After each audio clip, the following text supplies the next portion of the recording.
तो hydrogen water, क्या ये सेहत के लिए कोई जादुई चीज है या फिर ये बस एक बहुत ही होशियारी से बनाया गया बिजनेस प्लान? चलिए आज हम इसी बिजनेस मॉडल की तह तक जाते हैं और पता लगाते हैं कि इसमें सच्चाई कितनी है और दिखावा कितना। यही तो सबसे बड़ा सवाल है ना कि आखिर कोई बिजनेस एक ऐसा प्रोडक्ट बेचकर इतना कामयाब कैसे हो सकता है जिसके असर का कोई पक्का सबूत ही नहीं है। ये अपने आप में एक पहेली है और आज हम इसी पहेली को सुलझाने वाले हैं। जो गैर कानूनी नहीं है वही सबसे डरावना है। जरा इस बात पर गौर कीजिए, ये सुनने में कितना गहरा लगता है ना? और सच कहूं तो ये लाइन इस पूरे बिजनेस के काम करने के तरीके को बिल्कुल सटीक तरीके से बयां करती है। तो सवाल ये उठता है कि ये सब शुरू कहां से हुआ? क्या सच में कोई बड़ी साइंटिफिक खोज हुई थी? चलिए देखते हैं कि कैसे साइंस का एक भ्रम तैयार किया गया और कैसे एक ऐसी जरूरत पैदा की गई जो शायद पहले थी ही नहीं।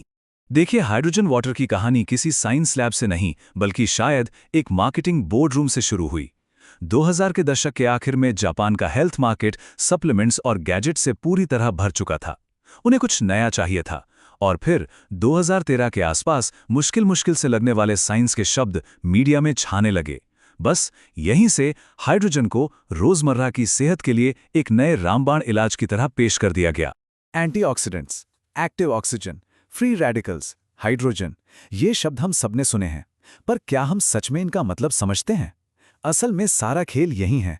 ये ऐसे भारी भरकम साइंटिफिक शब्द हैं जिन्हें कोई आम इंसान आसानी से चेक नहीं कर सकता, और इन्हीं शब्दों का इस्तेमाल करके एक ऐसा माहौल बनाया गया जिससे लगे कि ये सब कुछ विज्ञान पर आधारित। और इसी वजह से हम इस बिजनेस मॉडल की सबसे बड़ी खूबी या कहूँ सबसे बड़ी चालाकी पर आते हैं। वो है एक ऐसा प्रोडक्ट बनाना जिसे गलत साबित ही नहीं किया जा सकता। ये पूरा सिस्टम 3 मजबूत पिलर्स पर खड़ा है जो इसे लगभग परफेक्ट बना देता है। पहला, इसे गलत साबित करना बहुत मुश्किल है। भाई, पानी तो जरूरी है ही और हाइड्रोजन एक नेचुरल एलिमेंट है। दूसरा, इसके असर को किसी पैमाने पर नापा नहीं जा सकता। यह सब महसूस करने वाली बातों पर निर्भर करता है, जैसे थकान कम हुई या अच्छा महसूस हो रहा है। और तीसरा, इससे कोई फौरी नुकसान नहीं होता, आखिर है तो ये पानी ही। ये तीनों चीजें मिलके इसे एक परफेक्ट बिजनेस बनाती हैं। और यहीं पर असली जाल बिछाया गया है, स्व-जिम्मेदारी का जाल। अगर किसी को असर महसूस होता है तो वाह, हाइड्रोजन वाटर ने काम कर दिया, और अगर कोई असर महसूस नहीं होता तो ये उनकी अपनी गलती है।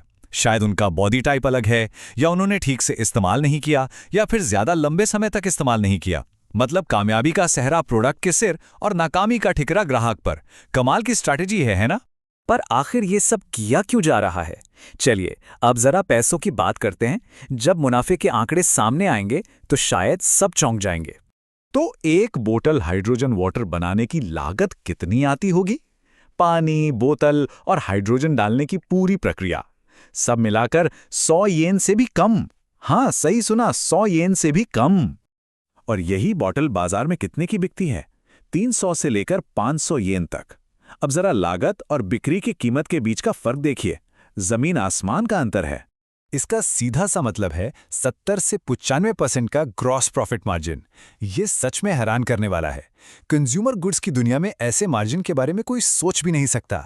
तो फिर ये सारा पैसा जाता कहाँ है? क्या प्रोडक्ट को बेहतर बनाने में, रिसर्च में? नहीं। जैसा कि हम देख सकते हैं, इसका एक बहुत बड़ा हिस्सा, लगभग 40%, वापस एडवर्टाइजिंग में लगा दिया जाता है। पैसा इस बात पर खर्च नहीं हो रहा कि प्रोडक्ट को असरदार बनाया जाए, बल्कि इस बात पर खर्च हो रहा है कि लोगों को यकीन दिलाया जाए कि यह असरदार है। पर यह कहानी सिर्फ पैसों की नहीं है। ये मॉडल इसलिए भी इतना कामयाब है क्योंकि इसे कुछ मनोवैज्ञानिक और कानूनी ढालों के साथ बनाया गया है जो ग्राहकों को एक तरह से फंसाए रखती हैं।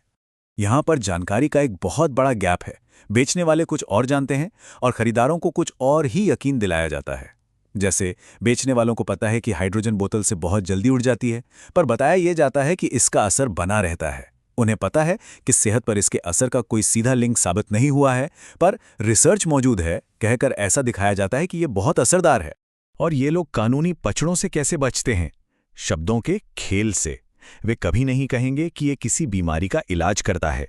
वे हमेशा कहेंगे कि ये सेहत को सपोर्ट करता है। वे संभावना है या उम्मीद है जैसे गोलमोल शब्दों का इस्तेमाल करते हैं। इससे होता यह है कि वे कोई पक्का दावा नहीं करते और इसीलिए उन पर कोई कानूनी कार्रवाई करना लगभग नामुमकिन हो जाता है। और मान लीजिए कि कोई इसे इस्तेमाल करना बंद करना चाहे तो तब शुरू होता है मनोवैज्ञानिक खेल। उन्हें उनकी सेहत की चिंताएं याद दिलाई जाती हैं। उनसे कहा जाता है बस थोड़ा और इस्तेमाल करके देखिए। ये सिर्फ एक बिजनेस नहीं है, ये एक दिमागी जाल भी है। तो इस सब के बीच एक ग्राहक के तौर पर खुद को कैसे बचाया जाए? इसका जवाब बस एक सवाल में छिपा है। क्या किसी ऐसी चीज के लिए पैसे देना सही है जिसके असर को नापा ही नहीं जा सकता? बस यही एक सवाल है जो सबसे ज्यादा मायने रखता है। अगर किसी चीज के असर को हम नाप ही नहीं सकते, तो हमें कैसे पता चलेगा कि वो काम कर भी रही है या नहीं? आखिर में बात यह है कि जब कोई हाइड्रोजन वाटर खरीदता है तो वो सिर्फ पानी नहीं खरीद रहा होता, वो एक उम्मीद खरीद रहा होता है, एक विश्वास खरीद रहा होता है। ये उपभोग नहीं, ये आस्था है। और अब सवाल सिर्फ इतना है, क्या इस आस्था की ये कीमत चुकाने लायक है?